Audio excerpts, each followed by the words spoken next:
Welcome to the Happier and Healthier podcast. I'm your host, Maria Marlowe, and this is a place where we don't rely on good luck or good genes for our health and happiness, but rather we create it with our thoughts and our actions each and every single day. Each week, I'll bring you a thought or a guest that will help you live your happiest and healthiest life. Are you ready? Welcome back to the Happier and Healthier podcast. Today, one of my closest friends is on the show, and I'm excited to bring and share her wisdom about Ayurveda with you, and that is Sahara Rose. You may have seen her on my Instagram before, or you may have seen our joint Instagram, Healthy Girl Problems with a Z, where we poke fun at people who are super into health and wellness like us. And you may have seen her speaking, you may have seen her books. She is all over the place right now. Deepak Chopra has called her one of the leading voices of the millennial generation. And she is doing a ton to bring Ayurveda, which is an ancient Indian form of medicine or healing, to the masses and to make it more modern and applicable to our modern day lives. So she has 2 books out, one, The Idiot's Guide to Ayurveda, and her most recent cookbook, Eat, Feel Fresh. And we are going to talk all about them, and we're going to talk about Ayurveda and how you can use it to understand your body better and then use that to tailor your diet and lifestyle to your specific body type. Before we get into the interview, I want to take a minute to share with you about Vapor Organic Beauty, an organic makeup company that will change the way you think about organic makeup. You can check them out at vaporbeauty.com, that's VAPOURBEAUTY.com, and use the code MARIA for 10% off your purchase. Personally, I love the idea of organic makeup, but in my experience, organic makeup was never as effective as the traditional stuff. But Vapor Beauty is changing that. I had co-founder Chris Yabuanis on the podcast, episode 7, and this is a must-listen episode if you wear makeup. Chrisya is a cancer survivor and thriver and created the company with her business partner after realizing just how many chemicals and toxins we're exposed to in our makeup. And think about it, makeup sits on our face and our lips typically 12 plus hours a day. Chrisya and her business partner are 2 makeup industry vets and have spent the last decade perfecting their formulas, often recreating a natural and organic version of some of the most popular conventional makeup products from brands like Chanel and Tom Ford. If you head to mariamarlowe.com/blog and type vapor or makeup into the search box, you'll find my detailed review and favorite products and shades. Then you can head to vaporbeauty.com and use code MARIA for 10% off. Okay, let's get back to the interview. Sahara, thanks for being here. Oh, it is such a joy. I've been waiting for this moment. Well, congratulations on your book, Eat, Feel Fresh. Thanks so much. It's awesome to have it here in your house. I know. It is the most beautiful cookbook I've ever seen in my life. I keep saying this to anyone who will listen. And Sahara really put so much effort into this. The photography is insane. She traveled to India to take the photos. So tell us what inspired this book and how did you take it from idea to fruition? Yeah. So, a book is such a labor of love. I don't think anyone would go into writing a book for any other reason, but really having a message that you want to share. This book is what I call alkaline Ayurveda. It looks at Ayurveda, the world's oldest health system, which is the sister science of yoga based off of mind-body balance, but then applies it for today's time. Because as we know, what you talk about on your podcast, the food industry is very different. And there are chemicals and pesticides and Monsanto and all of these things that have obviously made our food supply very different from that of 5,000 years ago, yet these guidelines are forever true. So how can we take what is incredible and omnipresent of Ayurveda, eating right for the bio-individual, for the unique body type, but making it work for today's time? So that's really what I sought to do. Well, first in my own healing journey, my short background is when I was young, I was really overweight. I ate a lot of junk food like yourself. And a lot of it was because my parents were both immigrants to this country and I looked different. I had a different name. I had dark skin. But the one thing that I could do to fit in was to eat like other people. So I started to eat a lot of junk food, which led to me gaining weight, which led to me eventually getting such bad asthma that and allergies that I couldn't go outside. And that led to me being a self-conscious 12-year-old reading Cosmo magazine and learning that Jennifer Aniston does hot yoga to lose weight. So started to do hot yoga, started to learn about yoga, went down this kind of yogic path, which eventually led to me volunteering in India. And by that point, I had become very obsessed with health. I decided I was going to become a raw vegan, and I did that for about 8 months. And at first, I felt really great. I thought if McDonald's is the worst, then only eating fruits and vegetables must be the best. And at this time, like a lot of the fruitarians, like Banana Girl and stuff, were super trending. So I started to do that. And I was living in Boston, which is a very cold place. It's not where pineapples and coconuts naturally grow. So at first I started to notice that I got really cold all the time. And then from feeling cold all the time, my hair would be falling out and I'd get dizzy. And then my digestion was so I'd eat one thing that was slightly off. I would drink coconut water after the smoothie and not food combined the right way. And I was in so much pain. I would just curl on the couch thinking, how am I going to get through this moment? And I got off birth control and I didn't get my period and I had waited, they said it could take 6 months, waited 6 months, a year, 2 years, no period whatsoever. And at this time I couldn't sleep. I would be up till 5 a.m. every single night. And I didn't know it was anxiety at the point, but I was just always thinking and always worrying and always confused. And again, I just thought, this is just me. This is my personality. I'm just a cold, confused person. And I had gone at this point to so many different doctors, Western doctors. I went to a gastroenterologist who said, you have IBS-C. I went to an endocrinologist that said, you have hypothalamic amenorrhea, which is basically your mind, your hypothalamus is telling your body that it's not safe enough to reproduce. I got blood tests, 0 estrogen, 0 testosterone, no hormones in my body whatsoever, straight up menopausal woman. So everyone's okay, birth control. They gave me antidepressants for digestion. They gave me IBS medication. They gave me everything. And I was well, what about if I ever want to get pregnant? They're oh, you can get IVF then.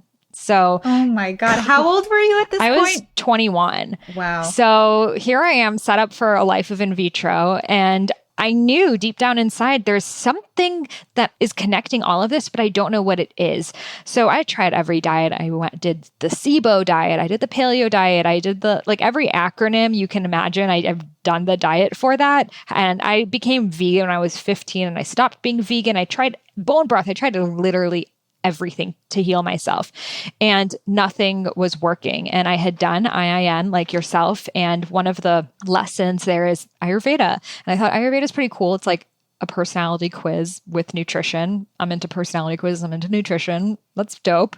And then when I started to read about Vata, I'm this is pretty much the story of my life. But then I saw ghee, I saw milk. No, that's not for me. So while I was in India, not to study Ayurveda, I was teaching health and sanitation in the slums and I was a raw vegan living in India. I was okay, I'm going to give this Ayurveda thing a shot. And then the moment she saw me, she said, Beta, which means daughter. She's oh, you're too pretty to never have baby. And I'm what? How does she know? And just from seeing me, she knew that my Vata, my air energy was so out of balance that I had air in my mind, anxiety, insomnia, air in my digestion, bloating, gas, constipation, air in my hormonal system, dried, shut up, I'm cold, my hair is falling off. Everything was this Vata imbalance. And I had never felt understood. And for the first time, someone was telling me that I wasn't just crazy. These are all interconnected things. Oh, but the cause of it was my raw vegan diet.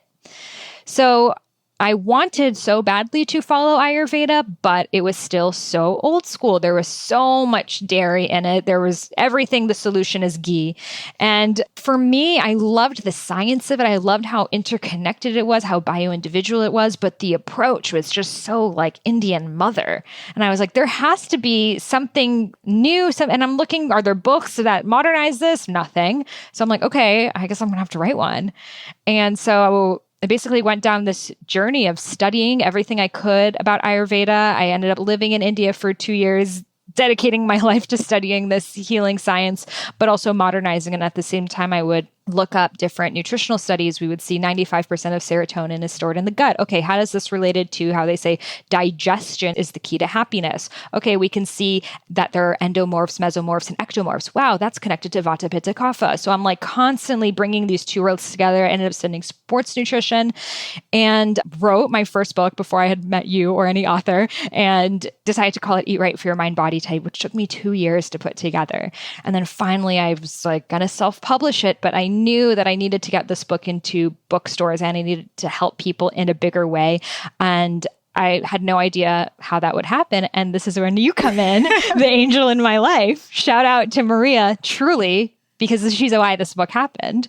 Because I met Maria through our friend Talia Furman, and I asked you, I was like, so how do you get a book? Because you had gotten your book deal. I was like, how does that work? And then you basically were like, oh, I'll like connect you with my literary agent, which was so generous of you. And really, guys, not something that a lot of people do.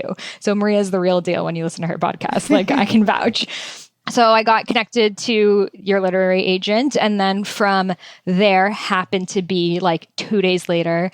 Well, after we shopped 30 publishers and they all said no to me, then this is like the most serendipitous thing ever, because they had shopped Sahara's book, Eat, Feel Fresh. That was hard getting published. The publishers didn't take it. But then like a week or two later, a couple days later, Marilyn, I think, came back to me and said, oh, do you know someone who can write an Ayurveda book, The Idiot's Guide to Ayurveda? I was like, hello, Sahara. She's perfect for it. And then that all happened. Yeah. So, I feel like luck is where opportunity meets preparation. So at that moment, when I got that email from her saying, oh, do you think you could write an Idiot's Guide to Ayurveda? At first I was like, Idiot's Guide? I'm not an idiot. I was like, I don't want to write that book.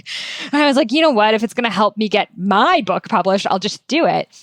And then they had an author who, you have 6 months to write those books. She was 4 months in. I still don't know who this woman was, but it was too much work. It's part of the official Idiot's Guide series, and it's a super specific format. Like each chapter has to be 12 pages, and they have to have each page and a half, like a fun fact and a word of wisdom and blah, blah, blah.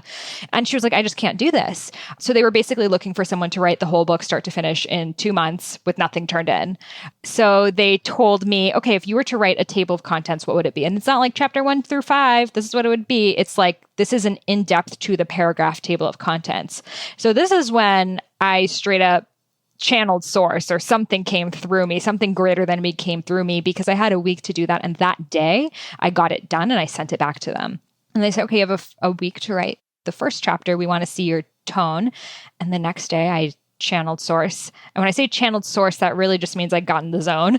And I sent the first chapter back, and 2 days later, I was hired to write this book, Idiot's Guide to Ayurveda. And you would think that that would be the most exciting moment of my life. And it actually kind of sucked, because I'm trying to make my alkaline, modern Ayurveda happen. And I'm just assigned right now to write this textbook on Ayurveda, which almost felt like a dissertation or something I had to do to prove myself. So it was really hard, because I still had the hope that this book would happen. But with writing a book, you have to be so careful of wording that I couldn't, how many ways can I describe Ayurveda and the doshas without repeating myself? So I'm like, how am I going to describe this in a whole new way and not have it sound like this book I'm trying to make happen?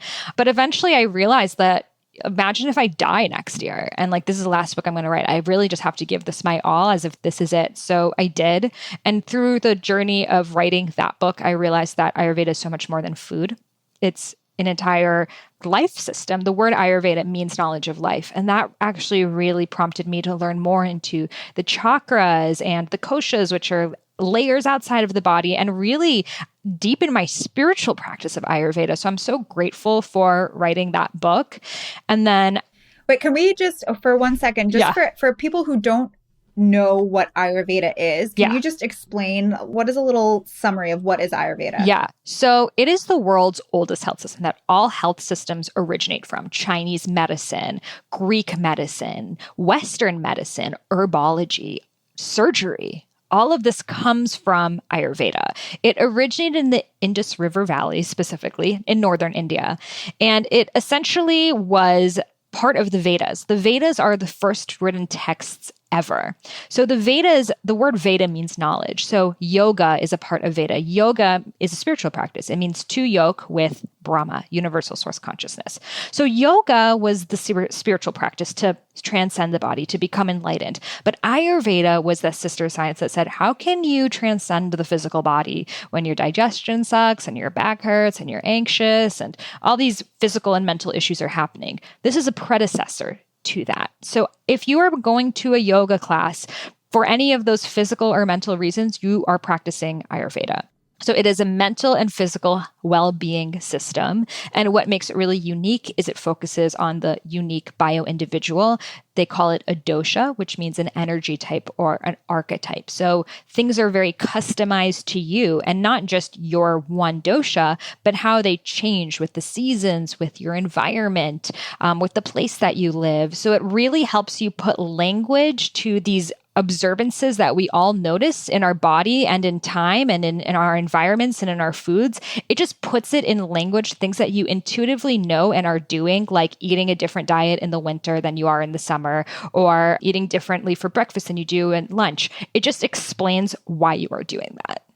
Yeah, so Ayurveda is fascinating. And I also, like you, once I discovered it, was really enamored with it. Yeah. And because it is so different from Western medicine, yet it's incredible how you can really change your health by changing your diet and by changing your lifestyle. So it is very effective. Now, I did cut you off before, so let's go back to, okay, you published The Idiot's Guide to Ayurveda and then Eat, Feel Fresh. How did this then come to fruition afterwards? So once I got that book done, before it even came out, I was like, okay, now I need to write my book. So Eat, Feel Fresh is a modern, alkaline, plant-based approach, and it looks at Ayurveda from today's lens. So when I was researching Ayurveda, I really noticed a lot of the things don't make sense for today's time. And they're also very specific to India. For example, the raw food thing. In Ayurveda, they say no one should eat raw food. So when I was healing from my Vata imbalance, I did not eat any raw food the first year and very minimal the second year. But I was craving it so much. Like I just wanted like an apple, and it didn't make sense. So the rest of my life, I can't eat apples anymore. Like that doesn't sound balanced to me. And the more research I did, why? It's because in India, as you know, when you travel there, no one can eat raw food because it's not safe. There's bacteria in the soil because it's so fertile land, such fertile land there. And there's single-celled parasites called amoebas in the soil. So that's why everyone very heavily cooks their food, let alone in ancient Ayurvedic times when there were no refrigerators, there was no soap, like you really had to cook your food and add tons of spices to it to really kill any bacteria off. So no wonder when I lived in India, they called me the cow because they had never seen people eating just like leaves. They thought I was batshit. So of course, the leafy green salads are not going to be part of Ayurveda, nor should they. But if you go to another blue zones are areas where they live past 100 years on average, centurions. This book is very inspired by the blue zones. And what do they all have in common? So if you go to Costa Rica, they've been eating raw food for just as long as Ayurveda has existed. So I look at all of these things. Why is raw food? It's because of the single-celled parasites and that. Why do they say food has to be cooked and consumed within 3 hours? Again, there were no refrigerators. It's 120 degrees. Why do they say no mushrooms? This is a funny one. Do you know why they say no mushrooms? Have you heard no mushrooms in Ayurveda? I actually haven't, no. So when you go to India, they're like, mushrooms, oh my God, you'll die. Don't eat them. It's very much not a part of the culture except for Kashmir, which is an area in northern India, which is where it's cold. The reason why, and I did a lot of digging and research to get this one, is because when the British rule came in the 19th century, they saw there were a lot of psychedelic mushrooms growing because it's so hot and again, fertile. And they didn't want people ingesting psychedelic mushrooms because they could start a revolution and be like, yo, Brits, get out of here. This is our country. Our third eyes are open. So the British essentially said mushrooms are poisonous. No one should eat them. In Ayurveda, the word is tamasic. That'll make you tired. So no wonder they probably saw someone high sleeping. They're like, oh my God, he's poisoned. And then also not every mushroom is safe to eat. You go pick a mushroom off the ground, that is actually poisonous. So it just became a thing in Ayurveda, no mushrooms. That's actually not an ancient thing because in the mountains in Kashmir, they still eat mushrooms. It's a huge staple of their diet. And then you can see there's medicinal mushrooms and so many things like that. So it's interesting because Ayurveda is a living and breathing science. It's always changing. So a lot of cultural influence influences come in. Hindu and religious influences came in, even though Ayurveda predates all of that. And the amazing thing about it is that's the whole point of Ayurveda. It's going to look different for each person. It looks different in North India than it does in South India, than it's in East India, let alone all of the parts surrounding India that were affected by it. So we can't say that Ayurveda looks like eating khichdi for the rest of your life, because that's not even what it looks like in India. Right. Yeah. And that's what I love about Ayurveda is that it looks different for each person. So you mentioned briefly the doshas, right? So there's Vata, Pitta, and Kapha. And in Ayurveda, each person is a mix of each of these doshas, right? Mm-hmm. So can you just explain a little bit briefly what each dosha is or what the main characteristics are so people can maybe see like, okay, maybe I'm this one, maybe I'm that one. So what are they first and foremost? And then maybe how would they know if they're imbalanced? Yeah. So I like to just call them air, fire, and earth. It's Vata, Pitta, Kapha, but a lot of people just get confused because it's in Sanskrit. So just think air, fire, earth. So if I was like, oh, Maria, I have a lot of air in my stomach, what do you think that is? Vata.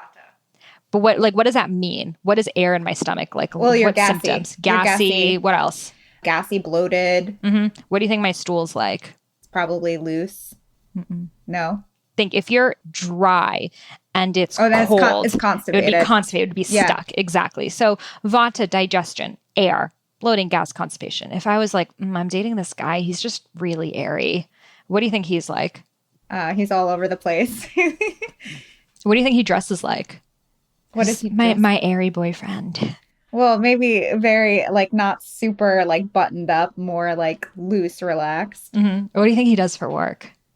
Probably more artsy, creative. Yeah. He like lives in Venice Beach. Yeah. He's like working on a startup / actor / model / waiter / homeless. So I'm so Vata, by the way. Vata AF. Oh my God, I have to give you one of my new Vata AF shirts.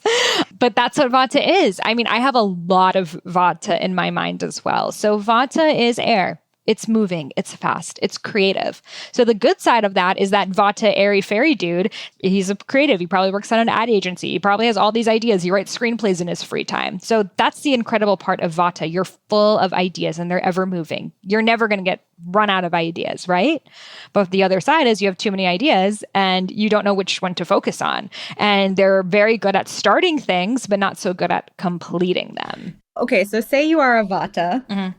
How do you then balance yourself so that you're not just an airy fairy the whole time, that you are more grounded? So you need more of the other two doshas. You need more of the fire, more of the execution, and more of the kapha, more of the earth. And this is also in food. If you're very Vata, you need more fiery, heat-inducing foods, warm foods, cooked foods, spices, and kapha foods, earthy foods, root vegetables, things that grow under the earth.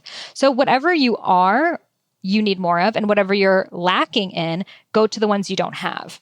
So if you just look at it that way, it makes so much more sense. So if you have too much air, you need to ground, you need to connect in terms of lifestyle, like walking in nature, taking it slow, not having like 50 tabs open on your internet browser at once. That's me at all times. Yeah.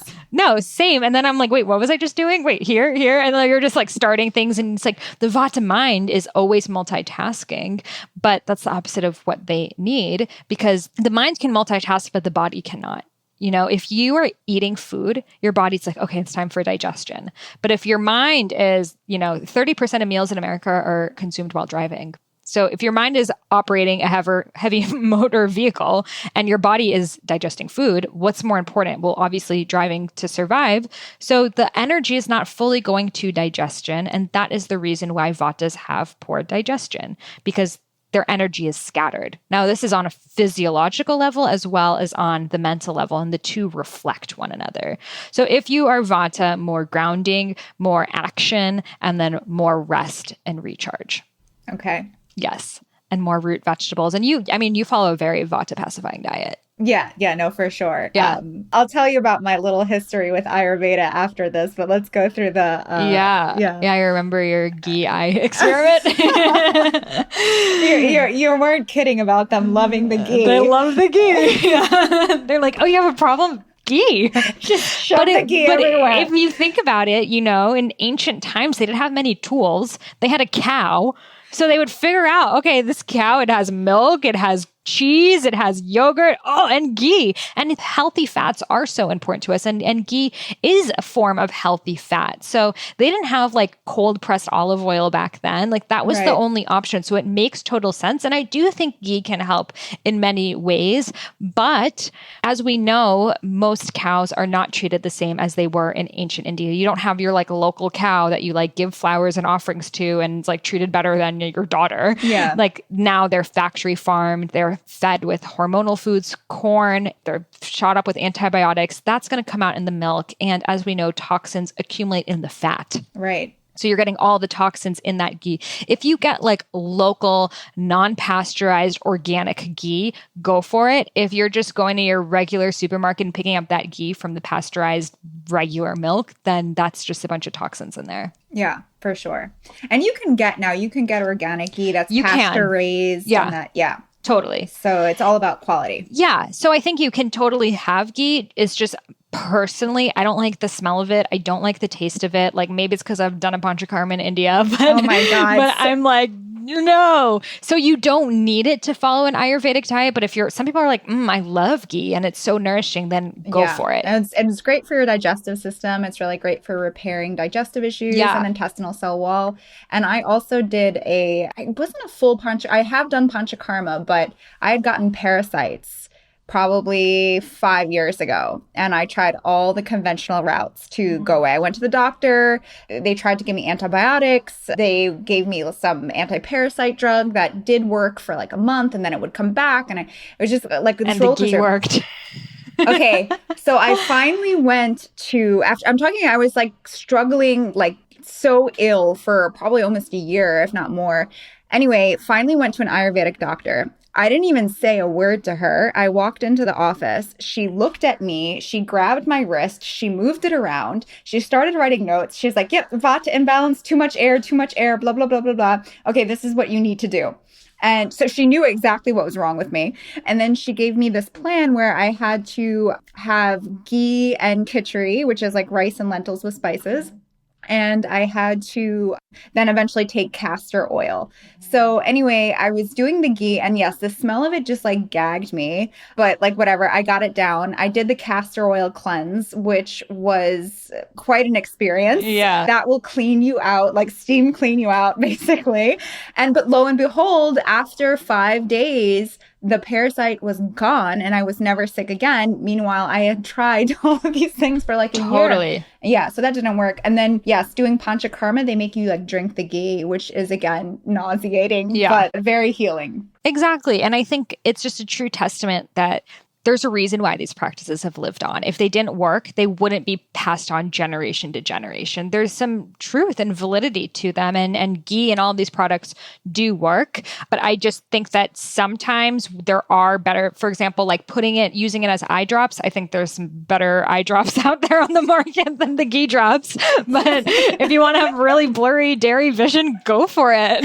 Sahara's making fun of me because after I came back from panchakarma, at panchakarma, they made me put ghee in my eyes. They put ghee in every orifice.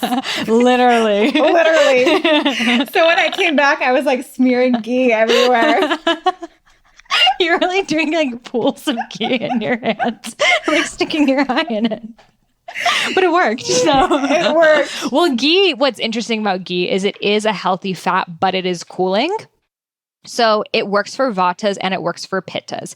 It does not work well for kaphas because it's too heavy and it's too dense. And I'll quickly talk about the pitta and kapha diets, but kaphas should not have dairy because they are cool and they are oily by nature. And I'll talk about more what that means. So dairy is like the opposite of what they need. So even an Ayurvedic doctor will tell a kapha not to do too much ghee. I mean, it's still like a good amount of ghee, but like for India, it's a very small amount of ghee, like 2 tablespoons a day for spread, or 2 tablespoons of fat in general for kapha. Like a kapha, I'll just talk about kapha now because we're talking about it. Kapha is earth energy.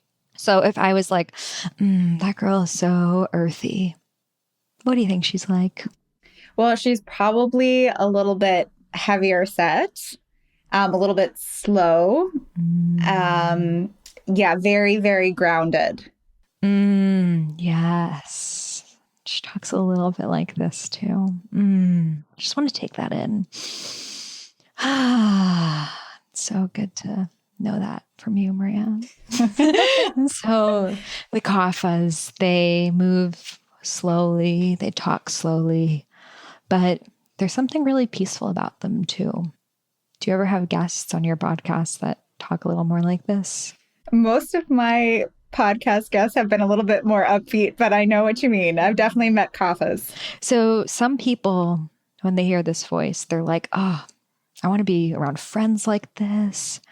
I want my boyfriend to be like this. Like, this is so nice and comfortable. I wish Earth was just this slow. And then Vatas are like, other people are like, bitch, what are you gonna say? Get it out of here now. That was a solid 30 seconds of the podcast. What the? So that's how you know if you're not Kapha. Well, actually, a lot of Vatas and a lot of Pittas, the fire ones, crave the Kapha, because they need more of that. But a lot of them, like, for example, me, I actually don't like that either. You're like, hurry up, what do you want to say? And that's actually the Pitta in us, especially, that's like, come on, execute, which we both definitely have that too. So Kapha's earth energy, it's grounded, it's calm, it's soft, it's loving, but at the same time, it can be really slow. It can be, I don't really know if I want to try that new thing. Oh, my job is fine. I've just been working here 15 years. It's fine. Oh, that guy, we live together. Like, we don't really have anything in common anymore, but it's fine. Those type of people, they'd rather just deal with the problem than to go start something fresh, because that takes a lot of effort and you don't know how it's going to turn out. And Earth likes to move slowly and remain the same. So the beautiful thing about Kapha is they are the most humorous. They're funny. They're loyal. In India, everyone wants to marry a Kapha because they are motherly, they are nurturing, they are caring, and they will put you in front of themselves. And they also have the best skin of all of the doshas. They have a lot of ojas, which means glow. Yes. So they have very bright, glowy, dewy skin.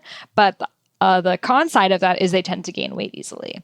So I like to think of Oprah as a really good example of a Kapha. She has the maternal energy. She can sit and just ask you a question and listen. Whereas Tony Robbins is a lot more Pitta, and he's going to give you the answer and get you hyped up. And Steve Jobs is more like the Vata, and he's going to think of a solution and then he's going to go off on a tangent and disappear. So you can see them in the celebrities. If you think of Kaphas, I think of Robin Williams. Like, he was making America, the world, laugh. So funny, so humorous. Like, oh my God, who doesn't love Robin Williams? But we did not know what was going on inside. And that is the other shadow element of the Kaphas. Though they are the most funny, loyal, humorous, they are the most likely to suffer from depression, because they feel like if they speak their truth of what's going on within them, the whole world will crash. They tend to emotionally eat, because again, you're giving out all this energy. You need to get it from something. So they eat, but everything's fine. Don't worry about me. And then they accumulate. They hold on to things. They hold on to energy. They hold on to emotions. We store that somatically as fat. So they gain weight, especially in the hips, thighs, lower body area, as well as in the arms, which I believe is because they're holding space for so many people. And then that can lead to sluggish metabolism, hypothyroidism, phlegm, mucus, inflammation.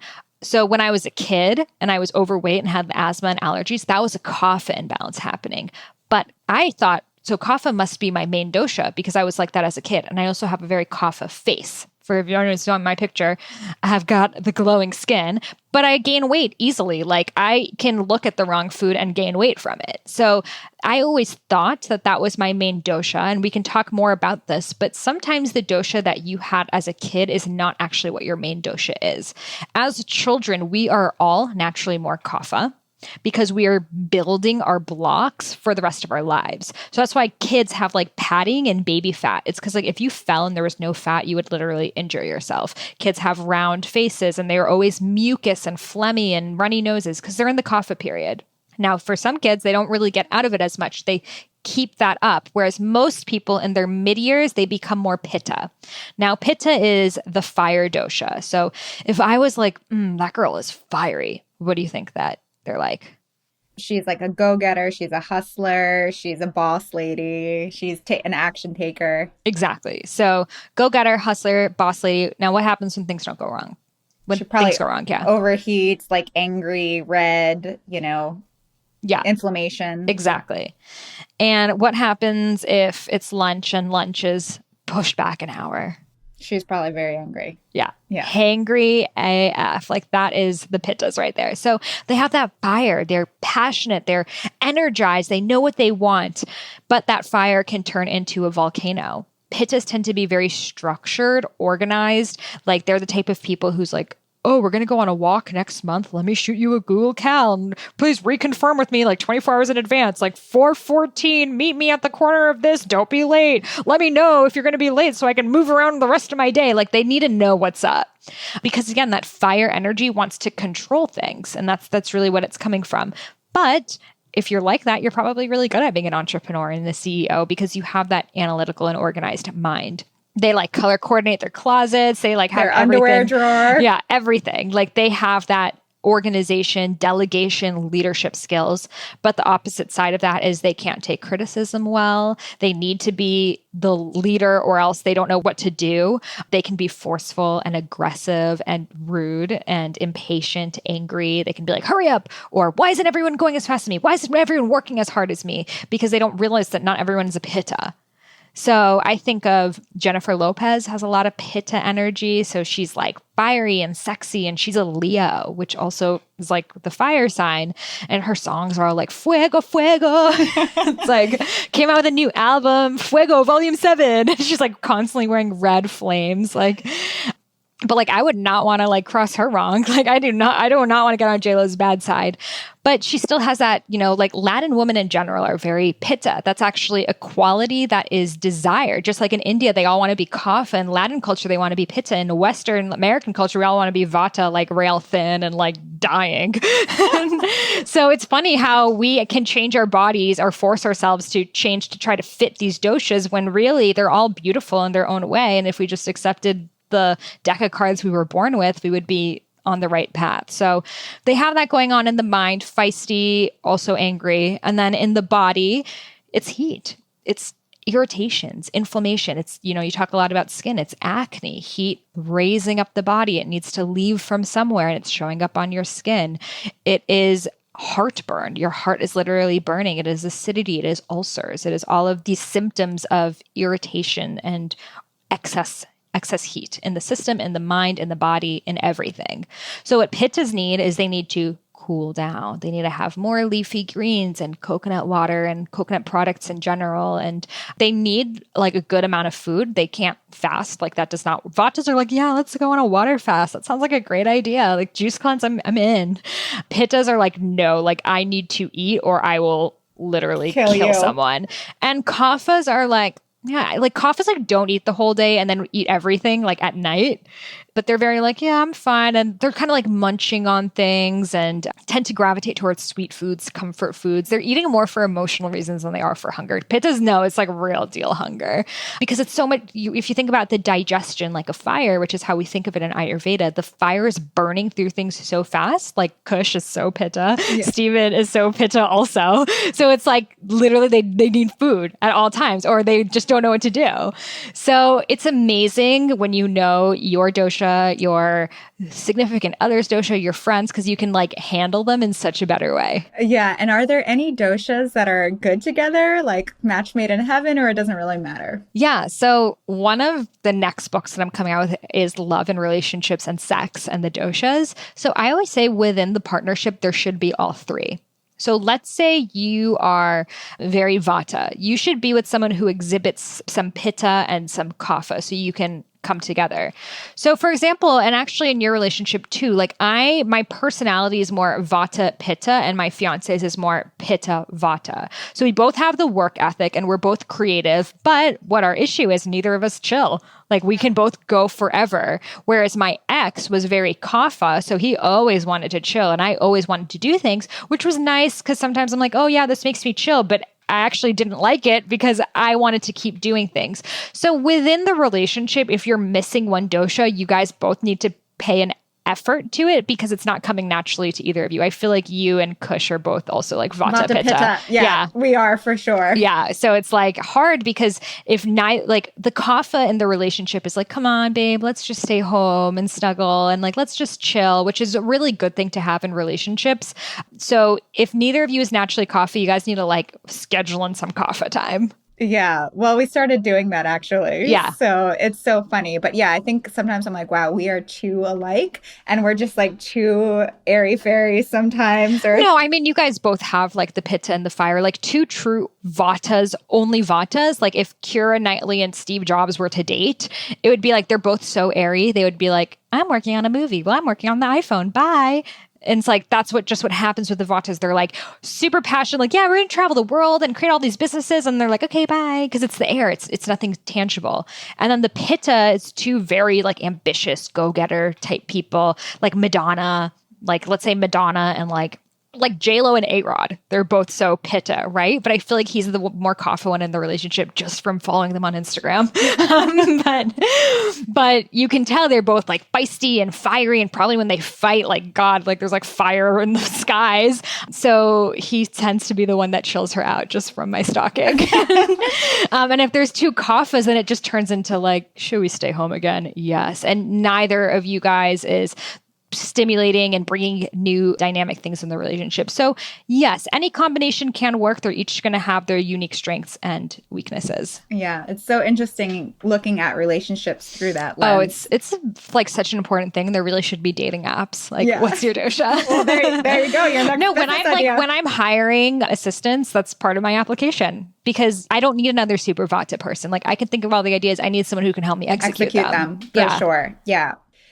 So kind of on that vein, you can really apply the dosha to almost any area of your life. So your cookbook, of course, you can customize all the different meals based on your dosha so that you balance things out. In relationships, you can figure out how to balance things. And what about, you've been talking a lot recently about money and about abundance. So how do the doshas play into abundance? So I actually have this abundance mindset masterclass, which is available online. And I talk about a very famous Vata, which I won't name his name, but everyone's heard of him, and how his relationship with money, very Vata, airy-fairy relationship with money, though he accumulated billions of dollars, billions with a B in his lifetime, he died in hundreds of millions of dollars in debt. And why? What could you be spending that money on? And it just comes from this, like, money comes, money goes. Like, I don't really know. I don't have any control over it. Like, I have no idea where it went. They have no grounding in their approach to the money, that it's very easy for it to get lost or people losing it, etc. So if you are a Vata and you have the Vata relationship with money, you probably don't look at your stuff, but you really need to. And you need to have more of that like relationship with your money, because what you pay attention to grows. So if you want your abundance to grow, you need to be in your bank account and noticing where your money's being spent and dealing with your subconscious blocks around that. And then if you have a more pitta, more fiery relationship with money, then you are someone who probably has like a spreadsheet about where your money's going, what's your monthly expenses, like everything that's going on. Like you could ask them like, how much money do you have in the bank right now? And they probably know to like the dollar. And that's an amazing thing because they're very organized, and that's really good for business. But the other side of that is sometimes they don't take creative risks because they need to calculate all of their risks. And if they don't see that it's not like pretty much guaranteed to work, then they're like, I don't know, this doesn't make sense in my ROI. But they can miss out on a lot, especially their own creative pursuits, because sometimes you have to go with your gut and it doesn't make sense. So they have to work on more trust and surrender, which are two major lessons for pittas in their lives. And then kaphas tend to hold on to money. They like their money where they can see it in their savings account. They don't invest. Like pittas started investing like when they went to prom. And kaphas are like, no, I'd rather not risk it. I don't really know. They actually would rather work for someone else and know how much they're going to make than to like go off and like start their own business and risk that. So kaphas, what they need to move through is they can hoard oftentimes. Their houses may be like filled with stuff that they don't really need. And really what that is coming from is fear and insecurity. So they have to deal with that on a subconscious level. And then also, sometimes you're worth it. Sometimes you're worth just splurging for. Self-care is very medicinal for the kapha types. And then also having a plan of like, what do you really want in life? You can spend your whole life working for other people and never ask yourself that question, but then eventually it's going to keep creeping up on you and you can't keep on masking it with food or addictive behaviors or relying on other people. A lot of women, a lot of our mom's generation were really brought up to be like kaphas, to put their kids in front of them. And that's why a lot of moms are hoarders. Like my mom still calls me every day and she's like, I'm reading your paper from 9th grade about of mice and men. It was so good. And I'm like, just throw it out. She's like, you want to throw away your childhood? And it's like all her kapha that it's like, you just need to shed that out. So we're all dealing with our own money blocks, our own relationship blocks, food blocks, and knowing about the doshas just helps you understand how all of them are interconnected and gives you like the clear strategy of where to move to next. Yeah, so it's been so amazing also to watch your career blossom and watch your whole life really change as a result of having more of an abundance mindset. Yeah. Right? Do you feel like you experienced a switch and maybe what kind of inspired that switch? I know you've talked about it before, but maybe you can share it here. Yeah. Honestly, what inspired it was the fact that to live a healthy lifestyle, as everyone listening to this podcast knows, is it costs money. And before I was living in India, which didn't cost that much money, then I lived in Bali, which didn't cost that much money. I could, get coconuts and green juices and all the things I needed. And I never had more than $1,000 at a time. And I was just health coaching, which I could afford to sustain myself there. But coming to America, that green juice is $11 and then this is this. And like for me to live my healthiest life, I need to have the abundance to provide for myself. So it was never, and it still is never, I don't give a shit. You know me, I don't care about fashion. I don't care about shoes, cars, none of that stuff. For me, it's to be able to get massages. That is luxury. To be able to buy organic berries. That's amazing. Wow. To be able to, go to the supermarket and not like decide, should I get this at the salad bar? Oh no, I should probably go home because I could save like $3 there, which is what I used to just do all the time. And it was causing me so much stress that I was like, imagine if I just didn't have to worry about that and how much energy I could use towards focusing really on the bigger picture of what is my life for and how am I here to serve? So I was like, okay, I need to figure out this money situation. Otherwise, it's going to haunt me for the rest of my life. And by not thinking about money right now, I'm going to be thinking about it every single day. So I started to read books about it. I started to really do my research and going to those subconscious blocks and beliefs and, how I was raised as a kid, immigrant parents who were like, save all your money. There could be a revolution or a war, and how that was literally passed down to me, even though I'm not living in a revolution or war. And it's not just if your parents are like that. We all have poverty mindset, scarcity mindset. All of our parents and grandparents and ancestors have gone through major shit, and that's passed down through us. And now we see through epigenetics that a trauma that your grandmother has gone through will actually alter your DNA. That's fascinating. Actually, one of the episodes, I forget what number it was, but with Lauren Zander, who's a life coach, she talks about that and how, a trauma that your parents or your grandparents have, you will have that fear of whatever that was. Exactly. For sure. So for a lot of us, like let's say you're Jewish and your great-great-grandparents were in the Holocaust. Like that's a major trauma and fear that's going to move through your lineage until you actively bring it to surface to be held. So a friend of mine who's Ashkenazi Jew, every time she's hungry, like she actually kind of freaks out. Like she hates the feeling of being hungry. Like just that feeling in her stomach makes her feel really unsafe. And she never understood like why. And actually when she realized that it's coming from the epigenetics of like hunger can signal a mass genocide, that makes so much more sense. And now that she's cognizant of that, so much healing has happened just from that awareness. So we're all carrying these things and we're walking around with them. And just as we practice self-care, we need to practice financial self-care because that's really the missing piece of the puzzle that affords all of us these lifestyles. So for me, you can come into money and abundance in a conscious way, just like you can with everything else. And that really brings all of this to light. So you're not just your healthiest self, but you can set an example for your kids so they never have to grow up with the same scarcity mentalities that we did. Yeah. And it's interesting, right? Everything always goes back to what's in our head.